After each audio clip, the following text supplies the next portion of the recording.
Praise the lord, హల్లెలూయా. దేవుని నామానికి మహిమ కలుగును గాక. నేటి దేవుని మాట అనే శీర్షిక కోసం వేచి ఉన్న మీ అందరికీ కూడా యేసయ్య శక్తి కలిగిన నామములో వందనాలు తెలియజేస్తూ ఉన్నాం. బాగున్నారా? దేవుని మహాకృప, ఆయన కనికరాన్ని బట్టి మరొక నూతనమైన దినాన్ని చూడడానికి దేవుడు ఎంతో కృప చూపించారు కదా. ఆ గొప్ప దేవునికి మహిమ కలుగును గాక. మరి ఈరోజు నేటి దేవుని మాట అనే శీర్షికలో దేవుడు మనకి ఇవ్వబోతున్న మాటను ఒక్కసారి మనం చూద్దాం. యెషయా గ్రంథము 33వ అధ్యాయము 16వ వచనం చదువుతూ ఉన్నాను. మీరు కూడా ఒక్కసారి చూడండి. పర్వతములలోని శిలలు అతనికి కోట ఎగును, తప్పక అతనికి ఆహారము దొరుకును, అతని నీళ్లు అతనికి శాశ్వతముగా ఉండును అని మనం చదువుతున్నాం. ఇక్కడ దేవుడు వాగ్దానం చేస్తున్నాడు.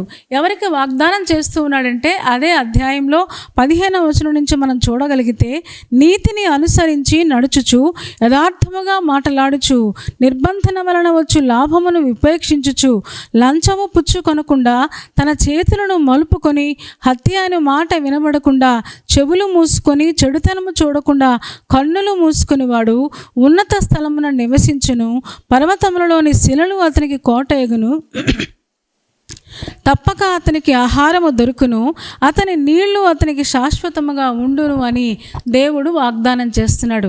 ఎలాంటి వాళ్ళకి ఈ వాగ్దానం వర్తిస్తుంది అని మనం చూడగలిగితే, నీతిని అనుసరించి నడవాలట, యథార్థంగా మాట్లాడాలంట, అలాగే నిర్బంధన వలన వచ్చే లాభాన్ని ఉపేక్షించాలి, అపేక్షించకూడదు. ఏమండి, లాభాన్ని ఉపేక్షించాలి. అంత మాత్రమే కాదు, లంచము పుచ్చుకోకూడదంట. హత్య అనే మాట చెవికి వినబడకుండా జాగ్రత్తగా చూసుకోవాలంట. చెడుతనము చూడకుండా ఉండే కన్నులు మూసుకునే అలాంటి వాళ్ళందరూ కూడా ఉన్నత స్థలములో నివసిస్తారు అని చెప్పడం మనం చూస్తూ ఉన్నాం. ఎంత అద్భుతమైన విషయము కదా. నీతిని అనుసరించుచు యథార్థంగా మాటలాడుచు. ప్రైజ్ ది లార్డ్, హల్లెలూయా. ఈ రోజున నీతిని అనుసరించే వాళ్ళు తక్కువగా ఉన్నారు. యథార్థత ఇంకా చెప్పనే అక్కర్లా. చాలామంది దగ్గర యథార్థత కొరవడింది. అసలు నమ్మకస్తులు లేరు. ఏమండి, ఎప్పుడు కూడా వాళ్ళని వాళ్ళు రుజువు చేసుకోవడం కోసం, వాళ్ళని వాళ్ళు గుర్తించుకోవడం కోసమే ప్రయాస తప్ప అసలు యథార్థత అనేది ఈ రోజున మనుషుల్లో కొరవడింది అంటే పెద్ద తప్పేమీ కాదు, కానీ విశ్వాసులలో కొరవడడం మనం చూస్తూ ఉన్నాం. కానీ దేవుడు అంటున్నాడు, నువ్వు ఉన్నతమైన స్థలంలో నివసించాలి అంటే, ఎవ్వరూ కూడా టచ్ చేయకుండా ఉండాలి అంటే, ఆ ప్లేస్లోకి వెళ్ళాలి అంటే తప్పకుండా నీతిని అనుసరించాలి. నీతిమంతుడు లేడు, ఒక్కడు కూడా లేడు కదా. నీతి అంటే ప్రభువైన యేసు తప్ప ఇంకెవరున్నారు? ఆ నీతిమంతుని గూర్చి నేను కలలో బాధపడితిని అని హేరోదు భార్య, పిలాతు భార్య అనడం మనకు తెలుసు కదా. ఏమండి, నీతిమంతుడైన ఆ గొప్ప దేవుడు, ఏమండి, ఆయన్ని అనుసరించాలి అంట. ఆయన బోధలు అనుసరించాలి, ఆయన మార్గాలు అనుసరించాలి. అంత మాత్రమే కాదు, యథార్థంగా మాట్లాడాలి. అంటే లేనిది ఉన్నట్టు చెప్పడం, లేదా ఉన్నది లేనట్టు చెప్పడం, మనుషులుంటే ఒకలాగా, మనుషులు లేకపోతే ఒకలాగా, లేకపోతే ఇలాగ కపటంగా ఉండడం అనేది అసలు విశ్వాసులలో ఉండనే కూడదు. అలాంటి వారు మాత్రమే ఉన్నతమైన స్థలాలలో నివసిస్తారు అని దేవుడు వాగ్దానం చేయడం మనం చూస్తూ ఉన్నాం. మనకు తెలుసు కదా. 15వ దావీదు కీర్తనలో మనం చూడగలిగితే, చూడండి ఒక్కసారి 15వ దావీదు కీర్తనలో మనం చూడగలిగితే, యెహోవా పర్వతానికి ఎవరు ఎక్కదగిన వారు అని మనం చదువుతాం కదా. చూడండి, నేను చదువుతున్నాను, 1 నుంచి 5 వచనాలు చదువుతున్నాను. మీరు కూడా చూడండి. యెహోవా నీ గుడారములో అతిథిగా ఉండదగిన వాడెవడు? నీ పరిశుద్ధ పర్వతము మీద నివసింపతగిన వాడెవడు? యథార్థమైన ప్రవర్తన కలిగి నీతిని అనుసరించుచు హృదయపూర్వకముగా నిజము పలుకువాడే. అట్టివాడు నాలుకతో కొండములాడడు, తన చెలికానికి కీడు చేయడు, తన పొరుగువాని మీద నింద మోపడు, అతని దృష్టికి నీచుడు అసహ్యుడు. అతడు యెహోవా యందు భయభక్తులు గలవారిని సన్మానిస్తాడంట, తన ద్రవ్యాన్ని వడ్డీకి ఇయ్యడంట, ప్రమాణము చేయగా నష్టపోయినా సరే మాట తప్పడంట. ఈ ప్రకారం చేసేవాడు ఆయన పర్వతం మీద నివసిస్తాడన్నమాట. ఉన్నత స్థలములో ఉండడం మనం చూస్తూ ఉంటాం. ఎవరి నీతిని అనుసరించుచు యథార్థంగా యథార్థమైన ప్రవర్తన కలిగిన వాళ్ళు మాత్రమే, హృదయపూర్వకంగా నిజం పలికే వాళ్ళు మాత్రమే ఉన్నత స్థలంలో నివసిస్తారని యెషయా గ్రంథంలో వాగ్దానం చేయడం మనం చూస్తూ ఉన్నాం. ఉన్నత ఉన్నత స్థలాలు అంటే అది భౌతికంగా కావచ్చు, ఆత్మ సంబంధంగా కూడా ఉన్నతమైన ఆత్మీయ జీవితంలోకి మనం ఎదిగిపోతాం. అలాగే ఈ లోకంలో ఉన్నతమైన స్థలంలో కూడా దేవుడు మనల్ని ఉద్యోగాలలో లేకపోతే ఒక మంచి ప్లేస్లో యోసేపుని ఎలాగైతే ఉంచాడో, యథార్థంగా ఉన్నాడు, తన ప్రవర్తనలో యథార్థంగా ఉండడం వల్ల తన ఉన్నతమైన స్థానంలో దేవుడు ఉంచినట్లుగా మనం చూస్తూ ఉన్నాం. నీతిని అనుసరించాలి, అలాగే యథార్థంగా మాట్లాడాలంట. అండ్ పైకి ఒకటి లోన ఒకటి కాదు. ఏది ఉంటే మన యేసు ప్రభు ఎలాగైతే మొహమాటం లేనివాడో ఈ రోజున మనం కూడా అలాగా ఉండాలని దేవుడు కోరుకుంటూ ఉన్నాడు. అలాంటి మంచి మనసు దేవుడు మనకిచ్చునుగాక. అప్పుడు మాత్రమే మనం ఉన్నతమైన స్థలాలలో మనం నివసిస్తాం. అంత మాత్రమే కాదు, యెషయా గ్రంథంలోనే 33వ వచనంలో 16వ వచనం చదువుతున్నాం కదా, లంచం పుచ్చుకోకూడదంట. అలాగే లాభం ఎంతసేపు మనం ఏం చేస్తే లాభం వస్తుంది, ఎంతసేపు లాభం లేకుండా ఈ రోజున ఏ పని ఎవరు ఇతరులతో మాట్లాడాలన్నా లాభమే కోరుకుంటున్నారు, ఎక్కడిని పలకరించాలన్నా లాభమే కోరుకుంటున్నారు. అలాంటి పరిస్థితుల మధ్యలో ఈ రోజున లోకం ఉంది. లోకం ఉంటే తప్పు లేదు, కానీ విశ్వాసులు కూడా అలా ఉండడం చాలా విడ్డూరమైన విషయం కదా. ఏమండి, ఈ రోజున దేవుడు మనకు చెబుతున్నాడు, లాభం లేకుండా మనం నిస్వార్థంగా ఇతరులకు సేవ చేయగలిగితే చెడుతనం చూడకూడదంట, కన్నులు మూసుకోవాలంట. అప్పుడు ఉన్నత స్థలంలోకి దేవుడు తీసుకెళ్తాడు. యెహోవా పర్వతం మీదకి ఎవరు ఎక్కదగిన వారంటే అలాంటి వారు మాత్రమే దేవుని పర్వతం మీదకి ఎక్కిపోతారు. దేవుని పర్వతం అంటే పరలోకం కదా, పరలోకము ఉన్నతంగా ఉంది కదా. ఆ ఉన్నతమైన స్థలంలోకి మనం వెళ్ళాలి అంటే నీతిని అనుసరిస్తూ అలాగే యథార్థంగా ఉండడం, ప్రవర్తనలో యథార్థత కలిగి ఉండడం మనం నేర్చుకుందాం.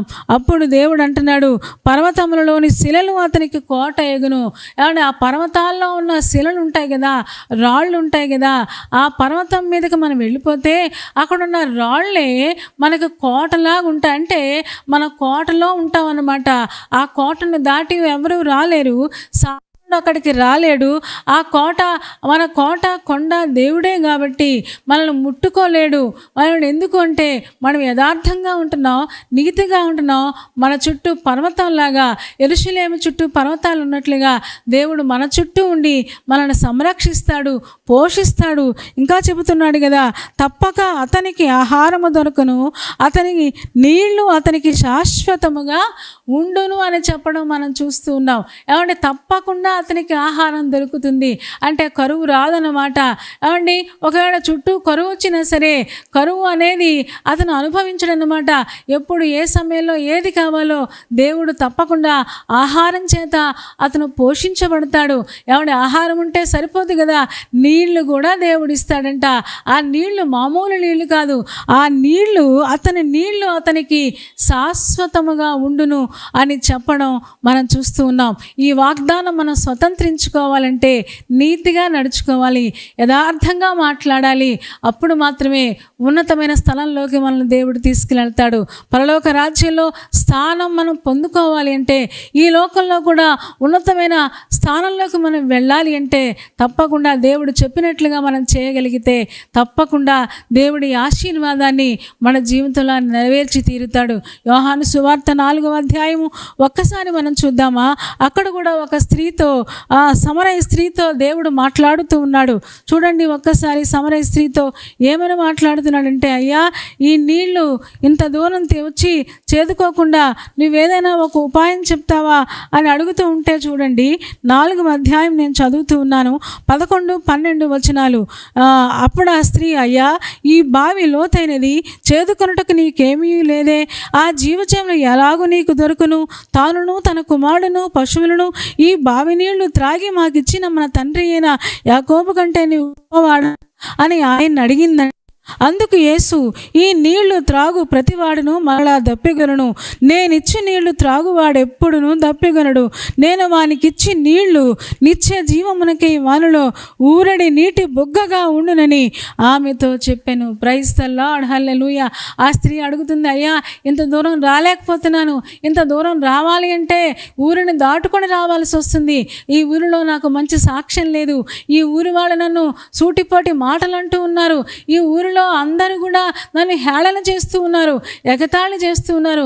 ఆ జీవజలం నాకు కావాలి అయ్యా, మరి నాకు ఇస్తావా అని అడిగితే ఆయన అంటున్నాడు, నేను ఇచ్చి నీళ్ళు త్రాగువాడు ఎప్పుడు కూడా దప్పిగొనడు, వారిలో ఊరడి నీటి బుగ్గగా ఉంటాయని వాగ్దానం చేయడం మనం చూస్తూను. నిజమే, దేవుణ్ణి నమ్ముకున్న వాళ్ళ దగ్గర నీళ్లు ఆయన ఊరడి నీటి బుగ్గగా ఉంటారంట. ఆ బుగ్గ ఎవరో కాదు, పరిశుద్ధాత్మ దేవుడే కదా. ఆయన మనలో ఉంటే ఆ జీవ జలం మనలో నుంచి నా గిన్నె నిండి పొల్లుచున్నది అన్నట్లుగా అవి ప్రవహిస్తూ ఉంటాయి. మన దప్పిక తీరుస్తాయి, మన చుట్టూ ఉన్న వాళ్ళ దప్పిక కూడా అవి తీర్చగలవు. ఈ రోజున అతని నీళ్లు శాశ్వతముగా ఉండును అని వాగ్దానం చేయడం మనం చూస్తూ ఉన్నాం. ఆ శాశ్వతమైన నీళ్లు ఎవరి దగ్గర ఉన్నాయంటే ప్రభువైన యేసు దగ్గర మాత్రమే ఉన్నాయి. ఆ నీళ్లు తాగేవాళ్ళు ఇంకా లోక సంబంధమైన దేనికోసం దప్పికొనరు, భౌతిక సంబంధమైన వాటి కోసం కూడా అది లేదే ఇది లేదే అని వాపోరు. దేవుడు ఇస్తే తీసుకుంటారు, లేకపోతే చక్కగా ఉంటారు తప్ప, దేవుణ్ణి స్తుతిస్తూ ఉంటారు తప్ప దేనికోసం వాళ్ళ దప్పిక గొనరు. ఎందుకు అంటే వాళ్ళలో నీరడి ఓటగా దేవుడు ఉన్నాడు గనుక ఆ బుగ్గ వాళ్ళ యొక్క దాహాన్ని తీర్చివేస్తుంది. ఈరోజు నా సమరయ స్త్రీ అడుగుతుంది, ఎందుకు ఆమెకు దేవుడు ఆ జీవజలాన్ని ఇచ్చాడా అంటే ఆ జీవజలాన్ని మోసుకుంటూ మామూలు జలాన్ని అక్కడ వదిలేసి ఆ కుండే విడిచిపెట్టేసింది. జీవజలమైన క్రీస్తును తన హృదయంలో నింపుకొని సమరయ ఆ ఊరు లోపలికి వెళ్ళి అనేక మందికి చెప్పింది, రండి నా జీవితాన్ని చక్కగా చూపించిన ఆ దేవుణ్ణి మీరు చూద్దురుగానని చెప్పి అందరినీ తీసుకొని వచ్చింది. ఇంతకీ ఆ జీవజలం ఆవిడకి ఇవ్వడానికి కారణం లేకపోలేదు. అక్కడే మనం 17వ వచనం చదువుదామా. ఆ స్త్రీ నాకు పెనిమిటి లేడనగా యేసు ఆమెతో, నాకు పెనిమిటి లేడన్న మాట నీవు చెప్పిన మాట సరియే, నీకు 5 పెనిమిట్లుండిని, ఇప్పుడు ఉన్నవాడు నీ పెనిమిటి కాడు, సత్యమే చెప్పితివనను. అప్పుడు ఆ స్త్రీ, అయ్యా నువ్వు ప్రవక్తమని గ్రహించుచున్నావు అని మా పితరులు ఆరాధించారు అని ఆరాధన కోసం మాట్లాడుతూ ఉంది. ఏమండి, ఆరాధన తెలుసు, ఏమండి యేసు ప్రభువుని ప్రవక్త అని గ్రహించింది. అదొక్కటే కాదు కానీ ఆమె సత్యం చెప్పిందని యేసు ప్రభు చెప్పడం మనం చూస్తూ ఉన్నాం. అమ్మా ఎంతమంది పెనిమిటి అని అడిగితే, ఇప్పుడున్నవాడు నా పెనిమిటి కాదయ్యా, 5 ఉన్నారు కానీ అని చెప్తారు. అప్పుడు యేసుప్రభు అన్నారు, నువ్వు సత్యమే చెప్పావు. ఏమంటే సత్యం చెప్పే వాళ్ళకి, యథార్థంగా ప్రవర్తించే వాళ్ళకి తప్పకుండా దేవుడు ఉన్నత స్థలంలో ఊరేగిస్తాడు, ఉన్నత స్థలంలోకి దేవుడు మోసుకొని వెళ్తాడు. ఏమండి ఆమెకు దేవుడు అతనికి ఆహారము దొరుకును, అంత మాత్రమే కాదు అతని నీళ్లు శాశ్వతముగా ఉండును అని వాగ్దానం చేయడం మనం చూస్తూ ఉన్నాం. దేవుడు సమరయ స్త్రీకి ఇక లోక సంబంధమైన దప్పిక ఆమెకు లేదు, వ్యభిచార సంబంధమైన దప్పిక లేదు, లేదా పురుషుల గురించిన దప్పిక ఆమెకు లేదు. ఆమె దప్పిక ఏంటి అంటే, నేను ప్రభు కోసం ఏదో ఒకటి చెయ్యాలి అనే తపనతో ఆ ఊరిలోకి వెళ్ళింది. ఆ ఊరంతా కూడా ప్రభు దగ్గరికి తీసుకొచ్చినట్లుగా మనం చూస్తూ ఉన్నాం. ఇప్పుడు ఇంతకుముందు దప్పిక వేరు, ఇప్పుడు దప్పిక వేరు అంటూ ఉంది. ఆ జీవజలం నాకు కావాలి అంటే అడుగుడి మీకు ఇయ్యబడును అని దేవుడు చెప్పారు కదా. వెంటనే ఆమె సత్యం చెప్పింది, నీతిని అనుసరించింది, ప్రభు దగ్గర తన తప్పును ఒప్పుకుంది. వెంటనే ఆమె జీవితంలో ఆ జీవజల నదులు పారడం మనం చూస్తూ ఉన్నాం. ఏమంటే అవి ఉబికి పైకి వస్తూ ఉన్నాయి. అంతే, అదే పెట్టుగా కుండ విడిచిపెట్టి అలాగే ఊరిలోకి వెళ్ళిపోయింది. అందరినీ పట్టుకొని వచ్చి దేవుడి దగ్గరికి తీసుకొచ్చినట్లుగా, యేసు ప్రభు దగ్గరికి వచ్చినట్లుగా మనం చూస్తూ ఉంటాం. ఏమంటే ఒకప్పుడు మంచి సాక్ష్యం లేదు, ఒకప్పుడు మంచి జీవితం లేదు, ఒకప్పుడున విలువ లేదు. ఈ రోజున ఆమెకు దేవుడు ఎంత ఉన్నతమైన విలువ, ఉన్నతమైన స్థాయిలోనికి దేవుడు ఒక వ్యభిచారంలో ఉన్న ఈ స్త్రీకి, లేకపోతే అనేక కుటుంబాలను పాడు చేసిన ఈ స్త్రీని దేవుడు ఒక ఉన్నతమైన స్థానంలోకి తీసుకుని వెళ్ళడం మనం చూస్తున్నాం. దానికి కేవలం కారణం ఒకటే, నీతిని అనుసరించుచు యథార్థంగా ప్రవర్తిస్తే, యథార్థంగా మాట్లాడితే మీరు ఉన్నత స్థలాల్లోనికి వెళ్తారు. అంత మాత్రమే కాదు, అతనికి ఆహారము దొరుకును, అతనికి పర్వతంలోని శిలలన్నీ కూడా అతనికి కోటలాగా ఉంటాయి. దేవుడే కోటగా ఉంటాడు, దేవుడే ప్రతి ప్రమాదం నుంచి తప్పిస్తాడు. శత్రువసులు లోపలికి రాకుండా దేవుడే కాపుదల భద్రత ఇస్తాడు. ఈ భద్రత, ఈ కాపుదల మనం అనుభవించాలి అంటే తప్పకుండా మనము కూడా ఇలా జీవించాలని దేవుడు కోరుకుంటూ ఉన్నాడు. అలా చేయడానికి పరిశుద్ధాత్మ దేవుడు హాయ్. తలలు వంచండి, కళ్ళు మూసుకో, ప్రార్థన చేద్దాం. పరిశుద్ధుడా, ప్రేమ కలిగిన మా తండ్రి, వందనాలు స్తోత్రాలు చెల్లిస్తూ మంచి ఈరోజు మా వాగ్దానం చేసినట్లుగా ఆ వాగ్దానం పొందుకోవడానికి మేము కూడా యథార్థంగా, నీతిగా, నిజాయితీగా బ్రతకడం మాకు నేర్పించు తండ్రి. వేషధారణ మాలో నుంచి తొలగించుము నాయన. నీ బిడ్డల్ని ఎప్పుడు కూడా తలగా చేస్తానన్నావు, ఆ స్థాయిలోకి తీసుకుని వెళతావు నాయన. సమరయ స్త్రీ ఎలాగైతే తప్పు ఒప్పుకుందో, యథార్థంగా మాట్లాడిందో, అలాంటి యథార్థత విశ్వాసులంగా మాకును దయచేయమని నీ కృపకు అప్పగించుకుంటూ నాయన చేరి వచ్చిన ఒక్కొక్క విశ్వాసిని దీవించుము నాయన. పెళ్లి రోజు, పుట్టినరోజు జరుపుకుంటున్న వారిని నాయన నీ ఆశీర్వాదాలతో నింపి పంపించండి. ఎగ్జామ్స్ రాస్తున్న వారికి, ఇంటర్లోకి వెళుతున్న వారికి సహాయం చేయము. ప్రతి భయం నుంచి విడుదల ఇవ్వండి. బలహీనంగా ఉన్న వారిని ముట్టి స్వస్థపరచండి. యేసయ్య నామములో ప్రార్థించి వేడుకొంచున్నాము తండ్రి. ఆమేన్. ఆమేన్ చెప్పారు కదా అందరూ. చాలా సంతోషం. చాలా ఓపికగా, శ్రద్ధగా దేవుని యొక్క వాక్యాన్ని మీరు బట్టి మేము సంతోషిస్తూ ఉన్నాం. కార్యక్రమం మీకు నచ్చితే లైక్ చేయండి, షేర్ చేయండి, కామెంట్ కూడా పెట్టండి. ఇంకా ఈ ఛానల్ని సబ్స్క్రైబ్ చేసుకోకపోతే డాక్టర్ స్పర్జన్ యూట్యూబ్ ఛానల్ని సబ్స్క్రైబ్ చేసుకోండి. తద్వారా నోటిఫికేషన్స్ అన్నీ మీకు వస్తాయి. మా కార్యక్రమాలన్నీ మీరు చూడొచ్చు. సరేనా అండి? దేవుని చిత్తం మీద మరలా రేపు ఉదయం మళ్ళీ కలుసుకుందాం. అప్పటి వరకు దేవుని మహాకృప మనందరికీ తోడే ఉండునుగాక. ఆమేన్, ఆమేన్, ఆమేన్.